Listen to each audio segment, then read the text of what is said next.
Eu queria hoje à noite ler com os irmãos um dos textos mais conhecidos da Bíblia, Evangelho de João, capítulo 3, e nós vamos ler os versículos de 16 até o 21.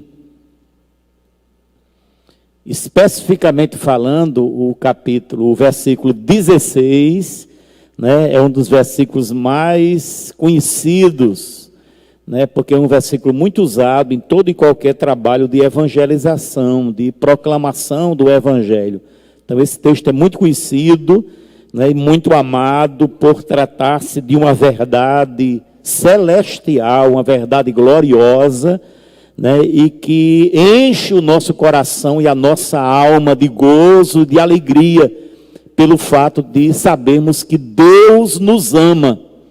E nada pode trazer mais gozo, mais alegria, mais satisfação para o coração de um ser humano do que ele saber que é amado, né? E esse texto nos revela aqui, irmãos, né, de maneira muito cristalina, de que Deus, o Deus eterno, o Deus todo-poderoso, o Criador do universo, o Autor da vida, o Deus todo-poderoso, Ele ama a mim, Ele ama você.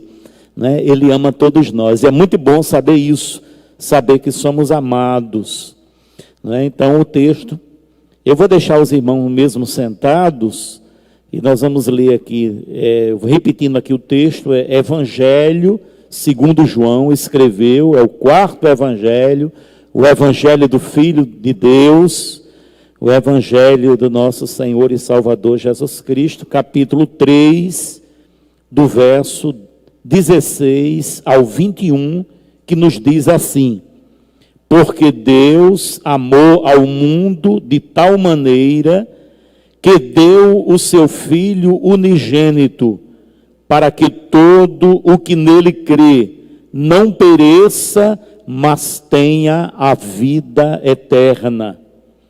Porquanto Deus enviou o seu Filho ao mundo, não para que julgasse o mundo, mas para que o mundo fosse salvo por ele. A outra versão diz, para que não condenasse o mundo, mas para que o mundo fosse salvo por ele. E esse mundo aí é o mundo humano, irmãos. É eu e você, são todos os homens, né? Quem nele crê não é julgado. O que não crê já está julgado, porquanto não crê no nome do unigênito Filho de Deus.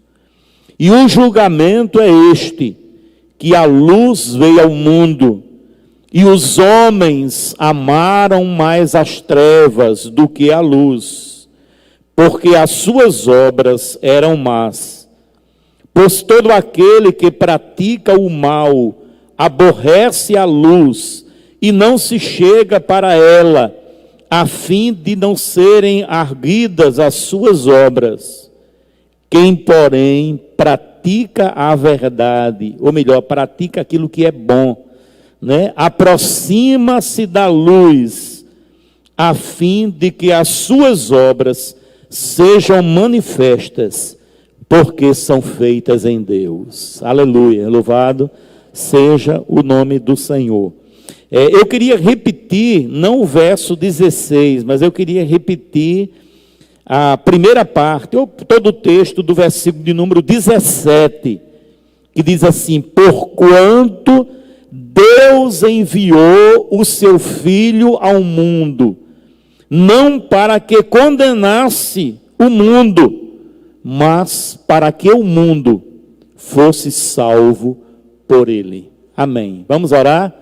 Pai, nós bendizemos o teu nome pela bênção de estarmos reunidos aqui na tua casa e temos o privilégio de podermos adentrar a tua presença e te adorar na beleza da tua santidade.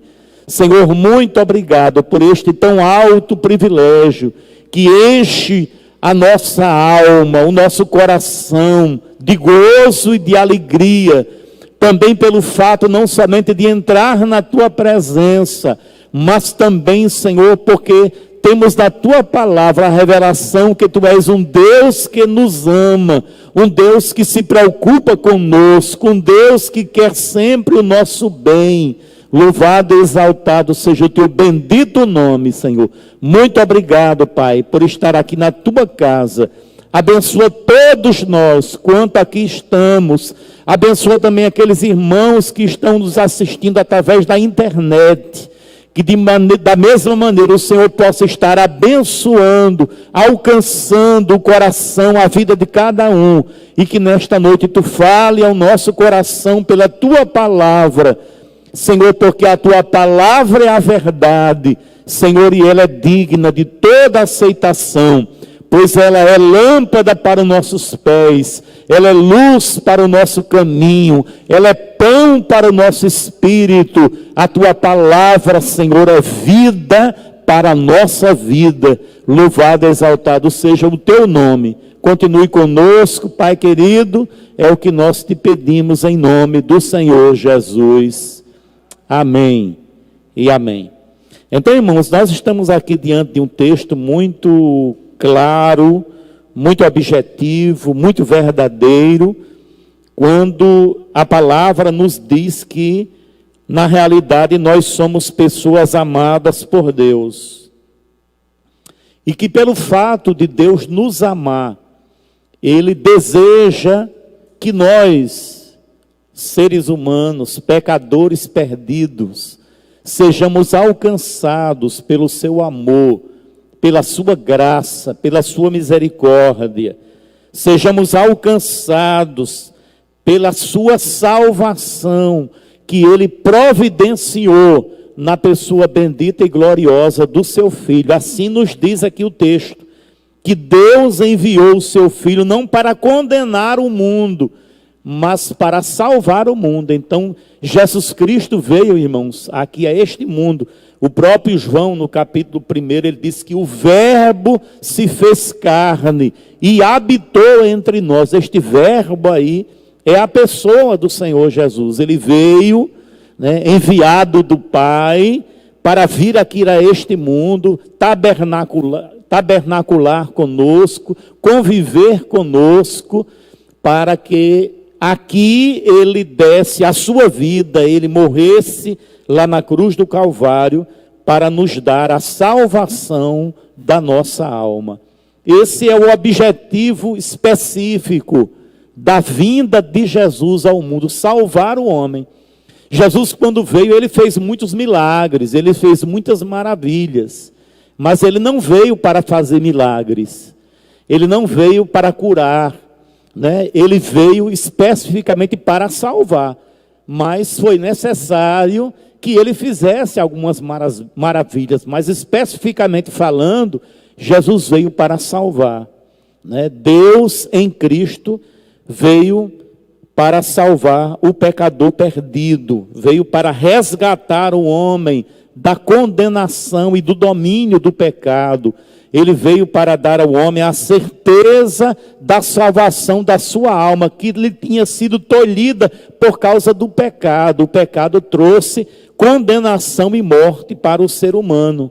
Mas a Bíblia diz que Deus nos amou de uma maneira tão maravilhosa, que Ele enviou Jesus para que nós não permanecêssemos na morte, na condenação, na perdição eterna. Ele agora envia o seu Filho, porquanto Deus enviou o seu Filho ao mundo, não para que condenasse o mundo, mas para que o mundo fosse salvo por ele. Essa nós podemos ver aqui pelo texto, que a salvação é uma ação divina, beneficiando o homem, abençoando o homem. Não há nenhuma intervenção, não há nenhuma participação humana na salvação. Deus tomou a iniciativa de enviar o seu Filho como prova incontestável do seu amor para comigo, para com você, para com todos os homens. Então Deus enviou Jesus para fazer a salvação do homem.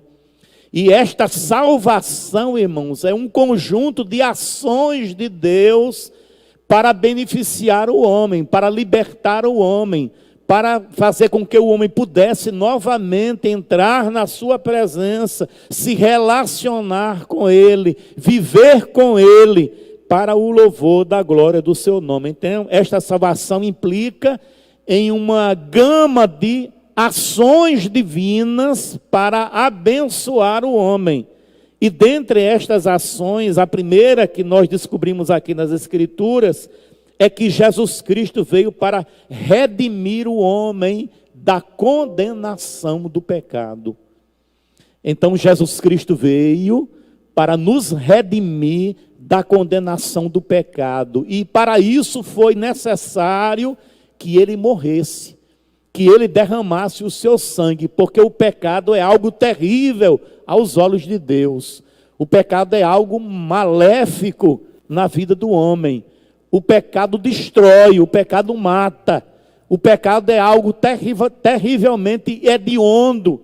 O pecado é tão hediondo, irmãos, é tão terrível que a Bíblia diz que sem derramamento de sangue não há remissão de pecados.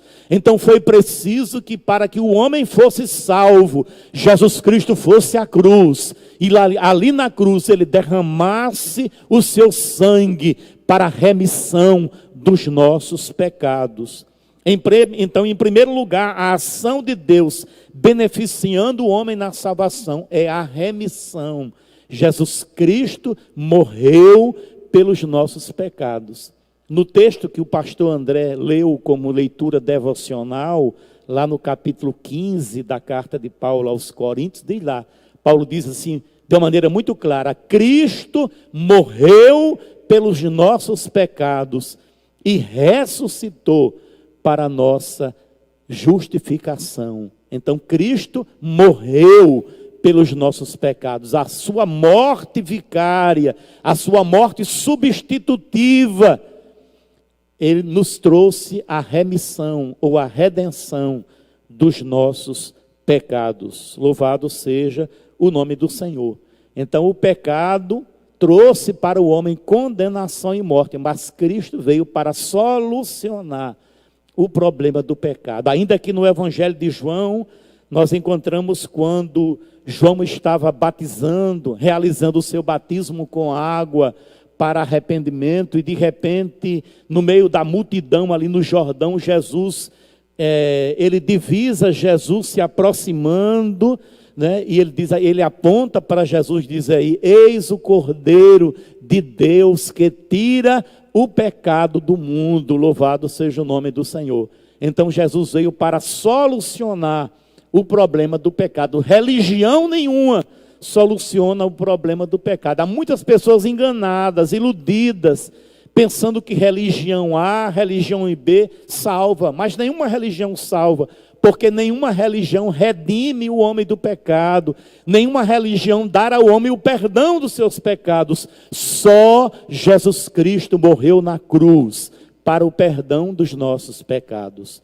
A Bíblia nos conta a história de 4 amigos de um rapaz enfermo, né, que trouxe aquele enfermo, estava pregando o seu sermão, estava lotada, não tinha, e de misericórdia daqueles amigos. E quando ele viu aquele moço, a Bíblia diz que contemplando a fé deles, Jesus disse, filho, perdoados são os teus pecados. E muitas das pessoas que estavam ali começaram a razoar, dizendo, quem é que pode perdoar pecado, senão um só, que é Deus? E Jesus Cristo, sabendo o coração dele, disse, porque arrazoais em vossos corações? Porque é mais fácil dizer, filho, perdoados são os teus pecados, ou dizer, filho, levanta, toma a tua cama e vai para a tua casa. E disse, para que vocês saibam que o Filho do Homem tem poder para perdoar pecados. Digo, filho, levanta, toma a tua cama e vai para a tua casa. E no mesmo instante o moço saltou, né, e foi curado daquela paralisia. Para que vocês saibam que o Filho do Homem tem poder para perdoar pecados. Então este Filho do Homem, ele estava se referindo a ele próprio. Então Jesus tem poder para perdoar pecados. E ele veio aqui ao mundo para fazer a salvação do homem. E nesta salvação está incluída esta obra, a obra do perdão, da remissão, da redenção do ser humano que estava perdido como candidato em potencial à perdição eterna. Então, Jesus Cristo continua sendo, como diz as Escrituras, o mesmo ontem, hoje e eternamente. E assim como Ele perdoou pecados no passado, Ele continua perdoando o pecado hoje. Jesus perdoa os nossos pecados, né? Jesus é poderoso e Ele veio exatamente para isso, para nos libertar, nos redimir da condenação do pecado. Mas dentro desta salvação maravilhosa, né, Jesus fez outros atos maravilhosos, né? Como por exemplo, Jesus veio para justificar e consequentemente reconciliar o homem com Deus. Eu citei o texto lido aqui pelo pastor André, lá de 1 Coríntios capítulo 15, quando diz que Cristo morreu pelos nossos pecados e ressuscitou para a nossa justificação. Isto quer dizer o quê? Que quando o homem pecou, né, ele contraiu diante da santidade e da justiça de Deus uma dívida. Ele conseguiu uma mancha diante de Deus. Mas Jesus Cristo veio e pagou o preço, né? E Ele apagou essa mancha, né? Ele pagou o preço, né, da falta, né, da nossa injustiça. Então Jesus morreu para perdoar os nossos pecados e ressuscitou para a nossa justificação. Jesus pagou o preço na cruz. Paulo disse que ele riscou a cédula de dívida que havia nossa diante de Deus, né? Ele pagou o preço e com isso nós estamos diante de Deus como se nunca tivéssemos pecado. O que é isso? Quer dizer justificado. Né, como se nós nunca tivéssemos pecados. O preço que Jesus pagou foi um preço altíssimo, mas esse preço satisfez todas as exigências da santidade e da justiça de Deus, e nós estamos hoje em Cristo, como pessoas que nunca tivéssemos, como se nunca tivéssemos pecado. É por isso que Paulo, quando escreve as suas muitas cartas, né, algumas dirigidas a pessoas e outras dirigidas a igrejas, ele sempre diz assim: aos santos que estão em cidade tal. Né? Por quê? Porque agora em Cristo nós somos santificados, nós somos lavados, nós somos redimidos, e assim não temos mais culpa diante de Deus. Jesus pagou o preço do nosso pecado, então não há em nós nenhuma culpa diante de Deus. Então nós estamos em Cristo, na posição de santos, redimidos, justificados e reconciliados com Deus. Por quê? Porque o pecado tornou o homem inimigo de Deus. O pecado separou o homem de Deus. O pecado matou espiritualmente o homem. Mas Jesus Cristo veio para reconciliar o homem com Deus, para justificar e reconciliar o homem com Deus, fazendo a paz entre Deus e os homens. Antes de Cristo nós estávamos na posição de inimigos de Deus, mas em Cristo agora fomos reconciliados. O apóstolo Paulo, escrevendo na sua segunda carta aos Coríntios, no capítulo 5, versículo 18, ele diz que Deus estava em Cristo na cruz, reconciliando o mundo, isto é, o homem consigo mesmo. Então, através do sacrifício de Cristo, nós somos redimidos, somos justificados e agora nos tornamos novamente amigos de Deus, somos reconciliados. Estávamos separados de Deus por causa do pecado, mas Jesus Cristo foi à cruz e Ele assumiu, Ele pagou o preço da nossa culpa, do nosso pecado, da nossa injustiça e nos fez agora justos diante de Deus e nos reconciliou com Deus.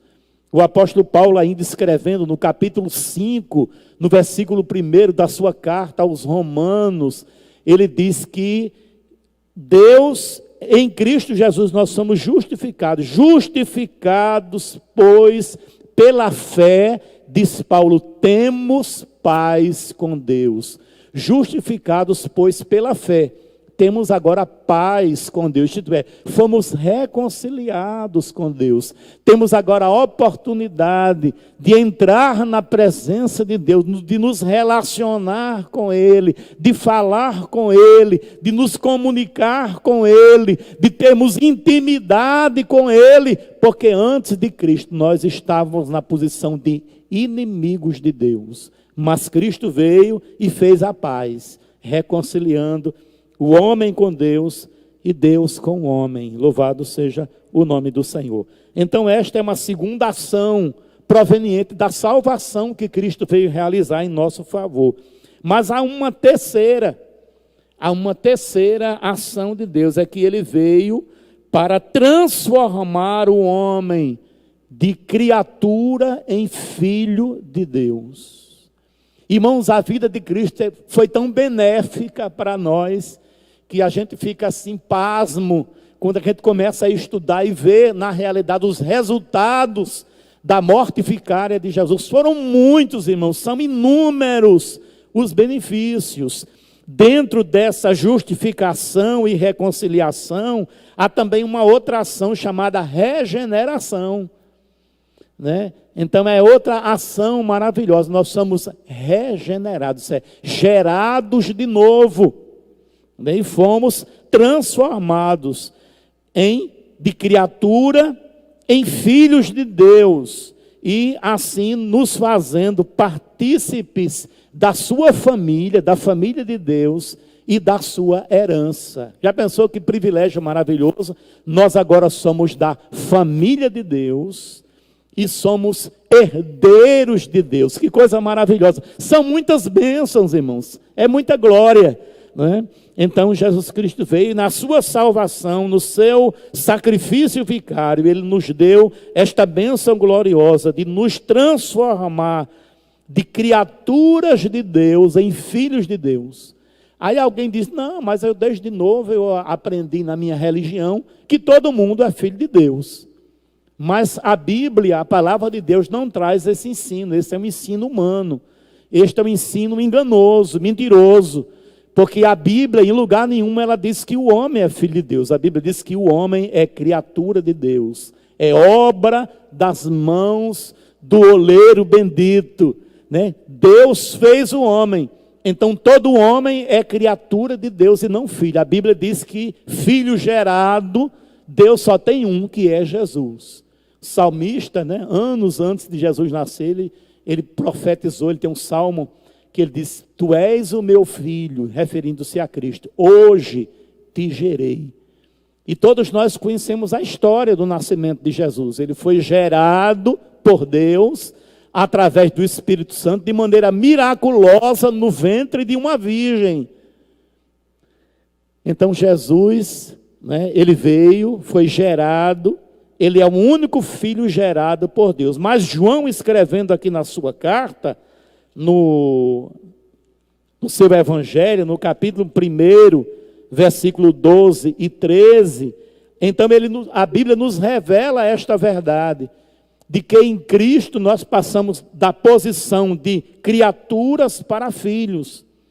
E versículo 11 e 12, ele diz assim, que Jesus Cristo veio para os que eram seus, referindo-se à nação judaica, cuja raça ele era descendente da tribo de Davi. Ele diz, Jesus veio para o que era seus, mas os seus não receberam, mas todos quantos o receberam, deu-lhes o poder de serem feitos filhos de Deus, a saber, os que creem no seu nome. Louvado seja o nome do Senhor. Então, em Cristo Jesus, ao recebermos a Cristo como Senhor e Salvador da nossa vida, somos redimidos, somos justificados, somos reconciliados, somos regenerados, nascemos agora na família de Deus, somos filhos de Deus por adoção em Cristo Jesus. Este é outro ensino glorioso das Escrituras, que a gente chama a doutrina da adoção. Fomos adotados na família de Deus, fomos adotados por Deus como filhos. E o adotado, segundo a lei, tem todos os direitos do filho na herança, né? E essa nova relação que temos com Deus, de pai e filho, é uma relação permanente, irmãos. Quem é filho não deixa de ser filho, né? Uma vez filho, filho para sempre, né? Ainda é por isso que nós queremos que a obra salvadora de Cristo, ela não se perde, ela é eterna, porque nós somos filhos agora, e a gente não deixa mais de ser filho. Como é que eu vou perder a minha salvação? Eu não vou deixar mais de ser filho. E o lugar do filho é onde? É na casa do Pai. Louvado seja o nome do Senhor. Então, na salvação de Cristo, Ele nos deu também esta bênção gloriosa de nos tornar nele filhos de Deus, diz o texto. Porque Ele veio para os que eram seus, mas os seus não receberam. Mas todos quantos receberam, deu-lhes o poder de se tornarem, outra versão, de serem feitos filhos de Deus, a saber, os que creem no seu nome. Louvado seja o nome do Senhor. Então agora nós somos da família de Deus, e somos, como diz Paulo, herdeiros de Deus, e co-herdeiro com Cristo, de todos os tesouros celestiais. Louvado seja o nome do Senhor nosso Deus. Esse é também um outro altíssimo privilégio, né? O privilégio de agora sermos filhos de Deus, de poder chamar Deus como Pai, né? Há uma expressão hebraica que aqui lá a gente lê na Bíblia, às vezes não entende, tem Abba Pai, né? Dizendo que Deus é o nosso Pai, né? Quando a gente diz Abba Pai, quer dizer paizinho, pai amado, pai querido, né? Então Deus agora é o nosso Pai. João, escrevendo na sua carta, ele diz: mas vede quão grande amor nos tem concedido o Pai, de sermos chamados seus filhos. Olha, irmãos, que privilégio. Agora somos filhos de Deus, diz João, porque antes não era. Por que ele está dizendo que agora? É porque foi a partir do momento que ele creu e recebeu Jesus. Antes ele não, ele disse: agora somos filhos de Deus. Louvado e exaltado seja o seu nome. Não é verdade, pastor Valdeci? Então é um privilégio glorioso. Na salvação de Cristo, nós temos a remissão, temos a justificação, a reconciliação, a regeneração, e ganhamos a bênção gloriosa de sermos filhos e herdeiros de Deus e partícipes da sua família. Mas eu vou encerrar por aqui, citando apenas mais uma bênção, advinda desta obra gloriosa que Cristo realizou lá no Calvário. É que também com essa filiação divina, nós ganhamos a esperança da vida eterna. Amém? Então isto é algo também glorioso. O cristão é o único povo em cima da face da terra que tem a esperança da vida eterna. Isto é, uma vida após a morte, uma vida eterna. Eterna não é só no sentido, irmãos, de tempo, não, mas no sentido de gozo, no sentido de realização, de satisfação, de alegria, porque a vida em Cristo ela é uma vida maravilhosa. Então só o cristão tem a esperança da vida eterna, a esperança de quando partir deste mundo, que para muitos é tão somente um vale de lágrimas e de sofrimentos. O que é que vai acontecer, pastor? Vai acontecer o que diz aquele hino, descansando nos eternos braços do meu Deus, vou seguro, descansando nos eternos braços do nosso Deus. Então nós temos essa esperança gloriosa, irmãos. A esperança do céu, a esperança da vida eterna. E esta vida, essa esperança, eu creio que ela está bem pertinho de se concretizar, de se tornar realidade, porque os sinais que estão aí, estão proclamando, estão anunciando que Jesus está voltando para buscar o seu povo, a sua igreja, o povo que ele comprou com o seu precioso sangue. Então nós somos um povo alegre, nada pode roubar a nossa alegria, irmãos, porque nós temos esta certeza viva e morredora, esta esperança viva e morredora no nosso coração, né, de que nós vamos estar assim, para sempre, na casa do nosso Pai. E o melhor lugar, irmãos, é a casa do Pai, não é verdade? Os irmãos, para concluir aqui, não me lembrei aqui a mente, eu me lembrei agora falando que o melhor lugar é a casa do Pai, daquela parábola que Jesus contou do filho pródigo, né? O filho rebelde, o filho que saiu de casa, rejeitou a paternidade, né? E foi para o desconhecido, pensar que ia ter uma vida feliz, regalada, né? Mas aí, coitado, saiu de casa. Em casa ele tinha o quê? Em casa ele tinha o amor, ele tinha carinho, ele tinha proteção, ele tinha amizade, né? Ele tinha provisão. Em casa o filho tem tudo na casa do pai, não falta nada, né? Mas ele achou que não, rebelou-se contra a autoridade paterna, foi embora, né? E diz a Bíblia que depois ele se arrependeu, chorou lágrimas de sangue, como alguém disse, né? Estava lá jogado, cuidando de porcos, passando fome, né? Aí ele lembrou da fartura, da abundância, da bênção do que é estar na casa do Pai, do aconchego, do carinho, né? Da palavra de amor, do abraço, né? Do pão com fartura. E ele disse: vou voltar para a casa do meu pai, vou pedir perdão. Pai, pequei contra o céu e perante ti, não sou digno de ser chamado teu filho, me recebe pelo menos como um dos teus empregados, né? Mas quem é filho, pastor Valdeci, não deixa de ser filho, né? Aí diz o texto que ele voltou para casa, reuniu o restinho de forças que tinha, e quando ele foi para casa, ele longe vai dizer: você vai entrar aqui, viu? Mas você vai ser meu empregado. Foi assim? Não, irmão, diz a Bíblia que o pai não esperou nem que ele chegasse, correu, abraçou, né? Perdoou, né? Restaurou, abençoou, perdoou, né? E recebeu ele como filho e fez uma grande festa. Porque a casa do Pai, irmãos, é lugar de festa, é lugar de perdão, é lugar de abraço, é lugar de aconchego, é lugar de bênção, é lugar de festa, é lugar de alegria. Então nós louvamos a Deus, irmãos, porque não somos mais criaturas em Cristo, somos filhos de Deus, e o nosso Pai está nos aguardando de braços abertos. Louvado seja o nome do Senhor. E vai mandar o seu filho novamente, não para como veio a primeira vez, em humilhação, mas ele vem em glória, o Rei dos Reis, o Senhor dos Senhores. Ele virá ao som de trombetas, ele virá com poder e glória para levar a sua igreja, para levar a mim, para levar a você, para levar todos aqueles que ele próprio comprou com o seu precioso sangue. Amém? Então que Deus nos abençoe, que Deus nos ajude, que Deus nos dê graça, que Deus nos dê muita alegria no nosso coração, que nada, irmãos, absolutamente nada, venha tirar do nosso coração a esperança e a certeza de que nós vamos estar para sempre na casa do nosso Pai. Deus nos abençoe, em nome de Jesus. Deus abençoe a sua vida. Amém. Vamos orar, irmãos, fazer uma breve oração. Pai, muito obrigado pelo que Jesus Cristo fez lá na cruz do Calvário.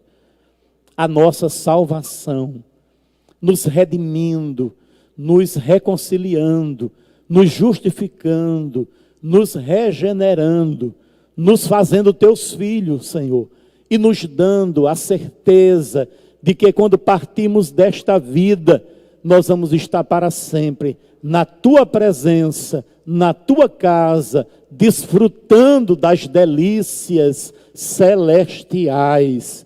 Louvado e exaltado seja o teu bendito nome. Abençoa todo o teu povo, Senhor. Abençoa toda a tua igreja, do menor ao maior, do mais novo ao mais velho.